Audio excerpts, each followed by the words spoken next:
rajim. Bismillahirrahmanirrahim. Alhamdulillahirabbil alamin arrahmanir rahim maliki yaumiddin. Iyyaka na'budu wa iyyaka nasta'in. Ihdinas siratal mustaqim.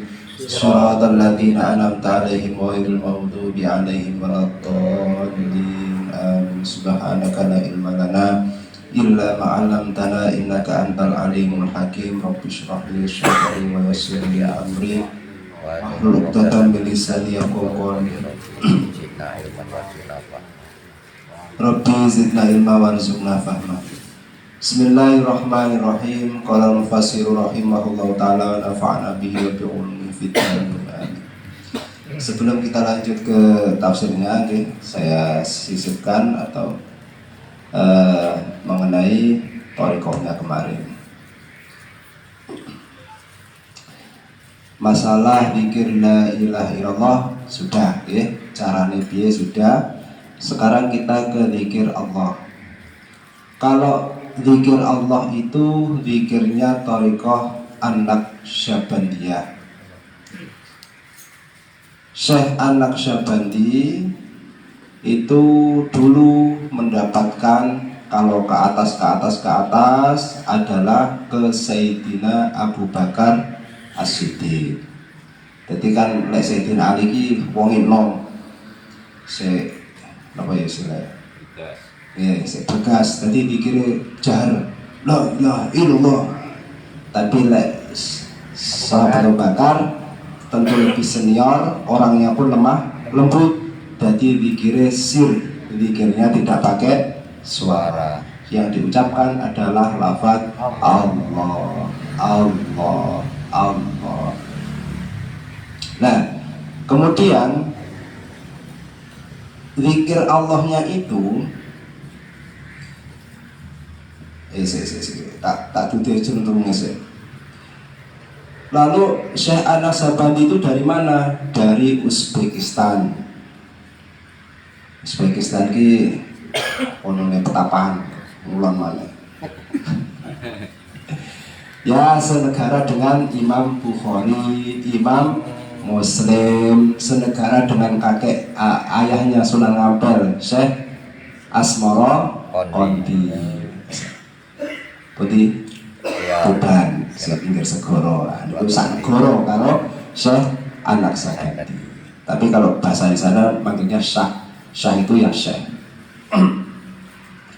Lalu kemudian dahulu sekali, di tahun 1800-an ada satu orang ulama yang bernama Syekh Khotib As-Sambasi, pun di Sambas, Kalimantan Barat. Beliau menimba ilmu setelah beranjak remaja atau dewasa, berangkat ke Makkah untuk menimba ilmu di sana. Lalu di sana mendapatkan beberapa baiat thariqah, diantaranya Satoriyah kalau tidak salah, kemudian Qadiriyah, kemudian An-Naqsyabandiyah, yang tempatnya dulu pusatnya di Jabal Abi Qubais. Nah, yang sudah pernah ke Mekah tahu kan Jabal Abi Qubais? Nah, itu sebelah Ka'bah, tapi sekarang jadi gedung perkantoran. Kalau dulu Pak, sekarang sudah di tembok kayak teko apa Mas ngono kayak teko seng, tapi sing apik apa jenenge? Di Pagri menunggu Jabal Abi Qubais. Itu dulu pusatnya thariqah di era dulu sebelum Wahabi menguasai Makkah.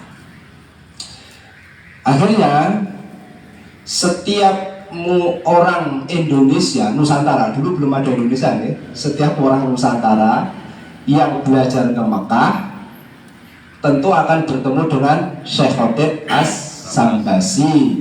Lalu di antara murid yang terkenal adalah namanya Syekh Abdul Karim Al-Bantani, Banten. Nah, jadi thariqah Qadiriyah Naqsyabandiyah itu sebenarnya dua thariqah dari jalan yang berbeda. Satu dari Sayyidina Ali, Sayyidina Husain, terus sampai ke Syekh Abdul Qadir Jilani, terus sampai ke Syekh Khotib Sambas. Yang Naqsyabandiyah dari baginda Nabi ke sahabat Abu Bakar, turun ke Syekh An-Naqsyabandi, sampailah ke Syekh Khotib Sambas. Dua jalan thariqah ini dikumpulkan jadi satu, diserap oleh Syekh Abdul Karim Al-Bantani. Makanya kemudian menjadi Thariqah Qadiriyah wa Naqsyabandiyah. Nah, setelah wafatnya Syekh Abdul Karim Al-Bantani, jadi mursyid ini nggak main-main Pak, nggak kayak gurunya tadi. Kalau guru itu ya asal bisa ngajar mau jadi Pak. Kalau mursyid bukan. Seperti halnya Thariqah guru kami Hadratus Syekh Asrori, ketika beliau wafat beliau belum menunjuk seorang mursyid, maka sampai sekarang belum bisa berbeat kalau dari jalur Hadratus Syekh Asrori. Nah, makanya ya alhamdulillah saya dapat yang dari jalur Yai Baweh niki, yang ke atasnya sama-sama beat kepada Syekh Romli Tamim Jumlah. Nah, kembali lagi, Syekh Abdul Karim Banten ini ketika wafat belum menunjuk satu mursyid pengganti, tapi mempunyai khalifah. Khalifah itu ya wakil-wakil di setiap daerah. Maka kemudian kita kenal di Jawa Barat ada Abah Anom Suryalaya ya. Nanti di Jawa Tengah ada lagi, siapa Mas Jawa Tengah? Kalau sekarang Mbah Yai Halwani ya, dulu siapa saya lupa. Lalu di Jawa Timur ada Mbah Yai Romli. Itu dulu khalifah-khalifahnya. Akhirnya berkembang sendiri, Jawa Timur, Jawa Tengah, Jawa Barat punya mursyid sendiri-sendiri, berkembang sendiri-sendiri. Nah, terus kemudian dari kebetulan di Jombang niki Pak, sijine teng Rejoso, Peterongan, yang satu di Cukir kalau nggak salah. Okay. Pokoknya di Jombang lah. Ini ada dua Thariqah Qadiriyah Naqsyabandiyah dari sungai yang berbeda, tapi muaranya panggah ini Syekh Abdul Karim Banten. Nah, kebetulan sekali Kiai saya, Kiai Najib berbaiat kepada Kiai Asrori. Kiai Asrori berbaiat kepada banyak Hadratus Syekh ya Allah Usman Al-Ishaqi kepada Mbah Yai Romli. Nah, si beliau Hadratus Syekh Sodik, abahnya Gus Baweh kemarin, itu berbaiatnya juga kepada Mbah Yai Romli sama yang satunya, saya lupa namanya. Jadi punya dua mursyid, sama-sama Thariqah Qadiriyah wa Naqsyabandiyah. Sehingga Gus Mafid pernah saya mendengarkan dalam YouTube-nya, ada dua aliran sungai besar Thariqah Qadiriyah wa Naqsyabandiyah yang kemudian bermuara di Lampung Timur. Sekarang yang megang kebetulan Kiai Baweh kemarin yang membaiat di sini. Jadi laki-laki niku sama yang kenal, ben punya apa ya semakin yakin. Jadi tapi kalau ke atas sama Pak Cino sama, amaliyahnya pun juga sama. Kalau beda pun sedikit-sedikit aja, hanya ini itu aja. Saya paham ya, haliku. Makanya ketika suatu ketika bapak-bapak, ibu-ibunya pengen ikut berbaiat, misalnya yang rumahnya Lampung, pas pulang, nanti insya Allah Lebaran saya juga pulang, saya antar ke sana bareng-bareng. Atau mungkin kalau ada satu bus atau satu mobil kecil, bareng-bareng kita berangkat ke Lampung, monggo saya persilakan. Karena kalau nunggu datang lagi ke sini, ya bisa suwi mana. Kalau pendatangan secara khusus buat sampai Pak. Karena wong ngoten iku ora wong bukan tidak seperti ustadz-ustadz yang kondang-kondang itu buatan, itu ditelepon uangnya sekian datang. Kalau yang seperti ini bukan ininya tapi awalnya, jadi nggak bisa asal kita manggil, beliau yang berkehendak.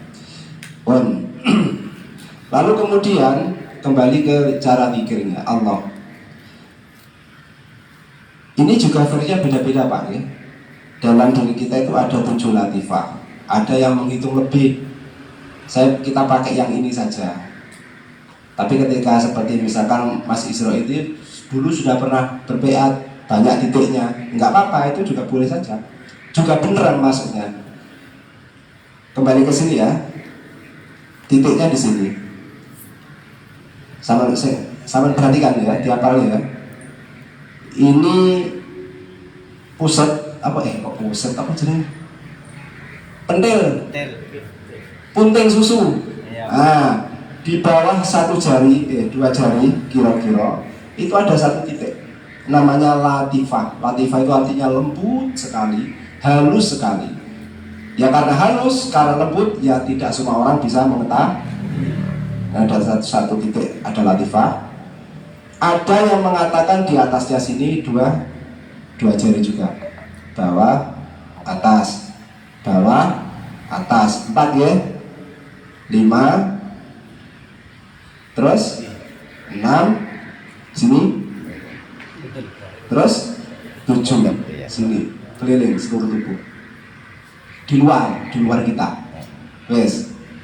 Tapi ada, kalau kemarin yang diterangkan titiknya bukan yang di sini, tapi sampai terserah. Tapi kalau menurut saran saya ikut yang kemarin, sing ijazahnya di sini ya, titiknya di sini, pentul, bawah ini 2 jari, menceng sini, titik 1,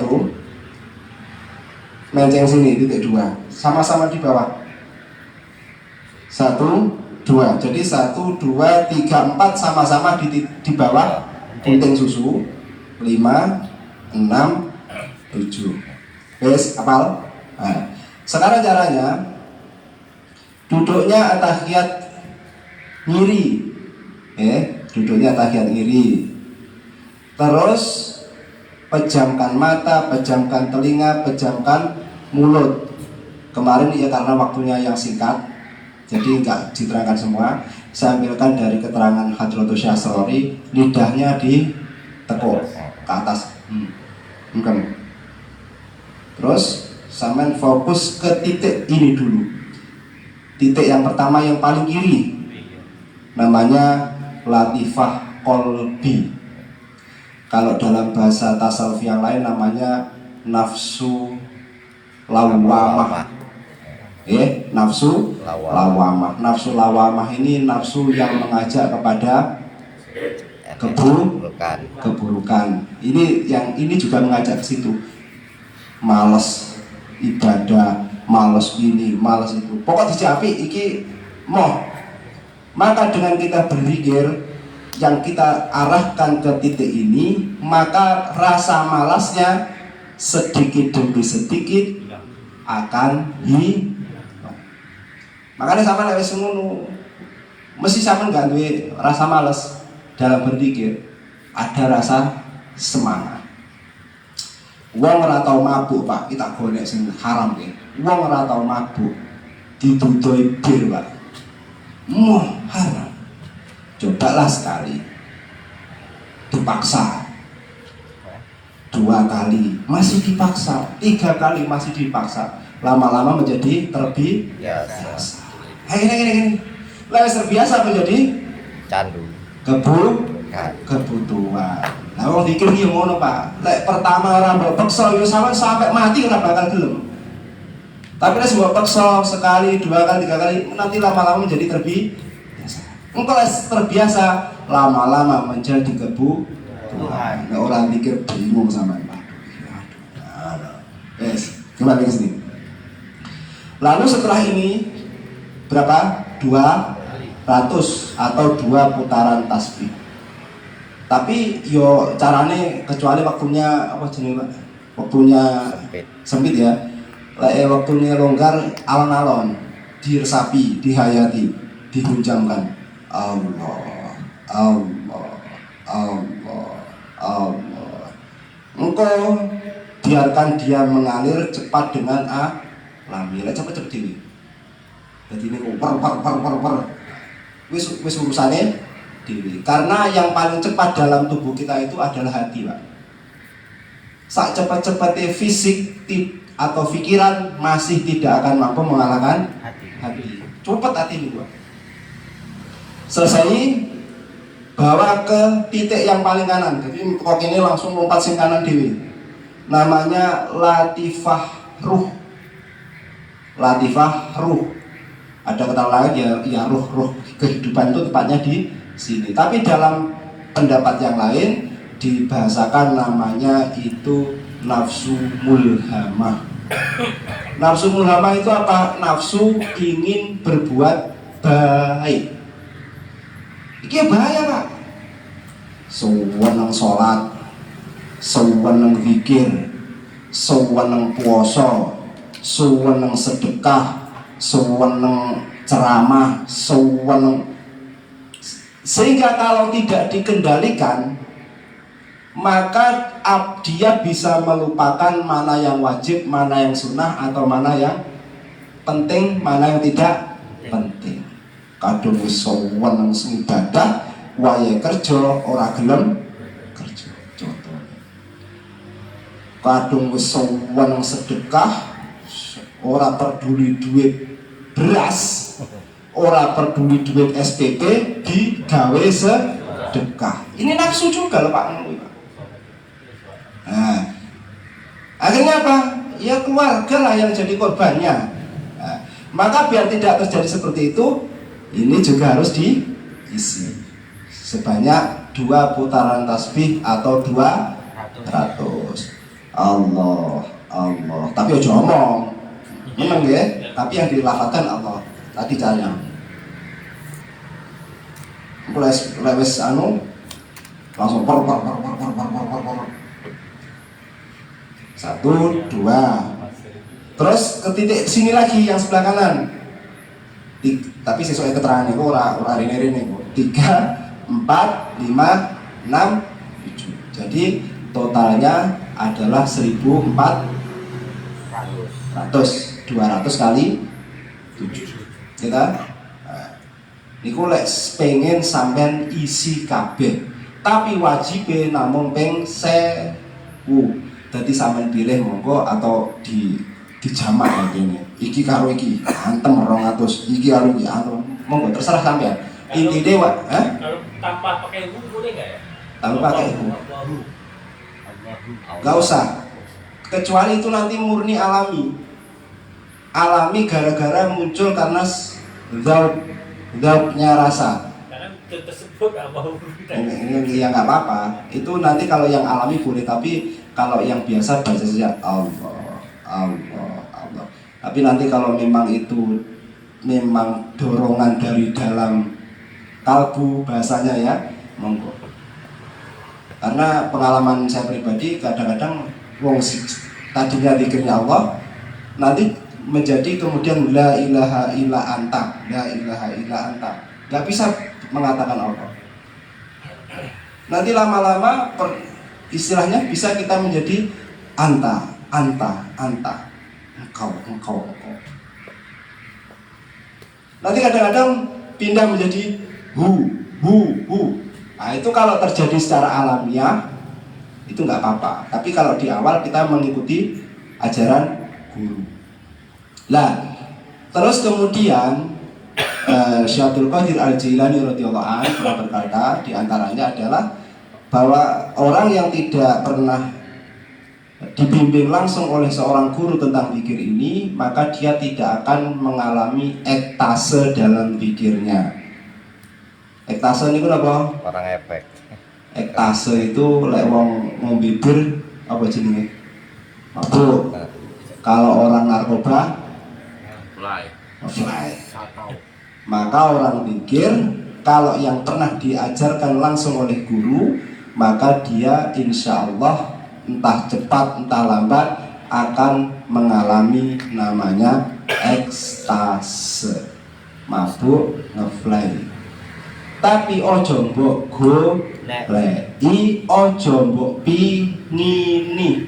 Misalkan aku sudah membaca sekian puluh ribu kok nggak ekstase ya. Misalkan itu berarti yang jadi ingat, sampai harus robito tetap menghadirkan gurunya. Karena nanti di perjalanan niku sampai akan menemukan hal yang aneh-aneh. Langsung hadirkan gurunya. Misalnya di samping. Ingat apa katanya kemarin? Jangan cari selain Allah.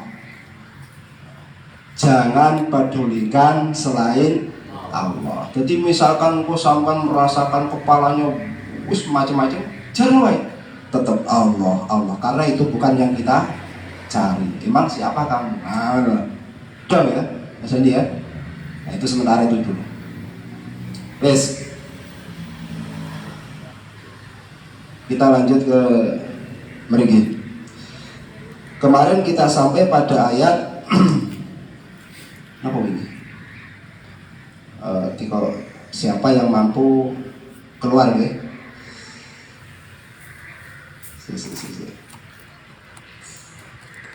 Qalu rabbukum a'lamu bima labithum fab'atsu ahadakum biwarikikum hadhihi ilal madinah falyanzur ayyuha azka ta'ama falyatikum birizqin minhu wal yatalattaf wala yushkiranna bikum ahada. Niku telas sayat niku. Nggih. Mulaine falyatikum. Pundi mulaine. Maka dari kebahasnya di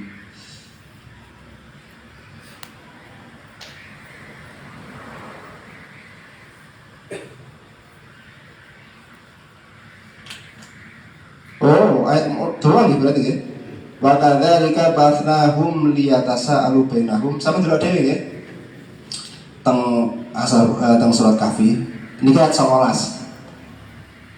Artinya lek pengen mengamalkan. Nah, saya tak ceritakan saya di mawon. Jadi para ulama mengajarkan ngeten Pak. Kalau di dalam hadis di antara fadilahnya surat apa ini jenenge?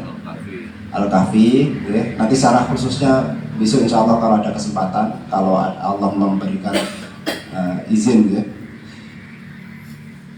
Kalau dibaca hari Jumat, insya Allah nanti tidak akan bermaksiat sampai Jumat depan.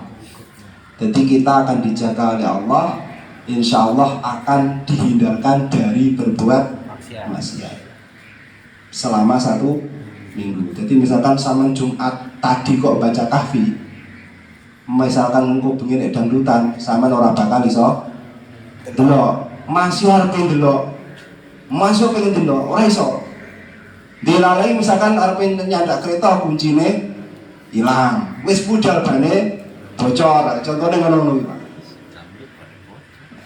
Iku, ya aku nggih contoh dangdut wae lah golek liyane no. Itu contohnya. Terus Jumat jadi monggo lek kula mbiyen jaman sik enom, saiki wis tuwa ya. Saya amalkan itu ya enggak lama sih, pas karep. Itu setiap habis sholat Jumat maca sholat Kahfi, wis maca masjid ini Pak. Ini. Sampeyan ngono dijajal enek ini iki dipraktek. Yo ora ketang sesekali, ora ketang pisan. Artinya wis tahu mengamalkan ilmunya. Ayo Jumat, coba lihat bar Jumatan, moco kono, moco surat Kahfi. Boleh malam, boleh siang, terserah monggo waktunya. Yang kedua, besok di hari kiamat tubuhnya akan bercahaya terang benderang. Yes, jadi selamat kok, nek sira saking padang. Terus kemudian kalau pengen rezekinya lancar atau mungkin ya dompetnya ini masih belum subur, ya. Nah, ini silakan dibaca ayat ini. Satu ayat ini, ayat ke-19 ini, ya. Diwaca sesering mungkin, ya. Misalkan setiap malam habis sholat hajat dibaca 99 kali, nanti setiap habis sholat dibaca 9 kali. Apa? Apa betul? Masa mau ngerwani kuwi ora apal sampean? Ya ora apa-apa tapi ya.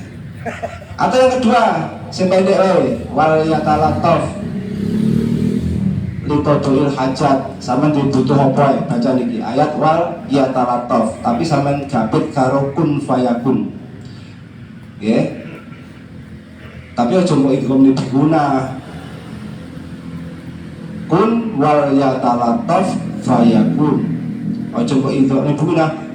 Kun wal yatalattaf.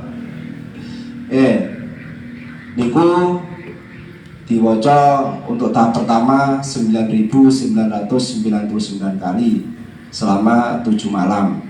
Nah, jadi nyepakne banyu putih, sholat hajat, maca kun waliyatalataf fayakunu ping 1999 sebeli banyu hu terus dungo, ya Allah beri kami keberkahannya ayat likoto ihajati bismillah bismillah pirang bengi pitung bengi. Nah selama itu setiap bar sholat diwaca ping 90 songo plus genep jajan nek sing jajan ning kula yo ora tau jajan. Aja protes engko. Mau sampean ngono papakmu misalkan aku memang nggak tahu Pak. Kula niku ya selama ini Pak, janji wis marek wiridan maca apa ngono kuwi anggere wae ndonga enggak sida. Kula niku seringe enggak sida. Pendung. Maune pengen apa ngoten nggih? Bar ndonga wae bar wiridan wae ndonga. Mosok aku sing njaluk. Sedangkan Allah sudah memberi saya segalanya. Keluarga ada, mangan atau kekurangan, dompet ya atau kosong, urung tek wis teko maneh.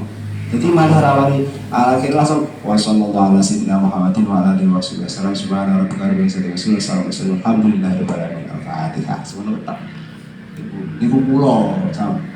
Tapi ya sakjane nek pengen nganu yo koyo niku. Pun niku di antara fadilah khasiat dari surat Kahfi ayat ke-19.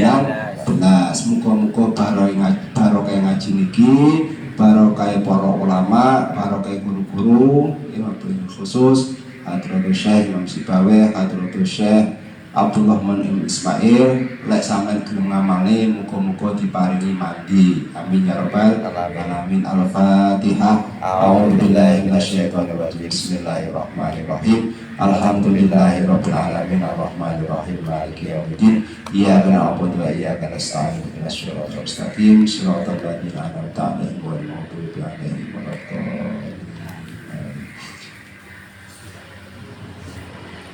Maulaya sholli wa sallim daiman abada ala habibika khairil khalqi kullihim wal الذي ترجى شفاعته لكل هول من الأهوال المقتحم يا ربي بالمصطفى بلغ مقاصدنا birlana ما مضى يا واسع الكرم يا أرحم الراحمين ya arhamar rahimin يا أرحم الراحمين فرج على المسلمين. Assalamualaikum warahmatullahi wabarakatuh. Waalaikumsalam warahmatullahi wabarakatuh.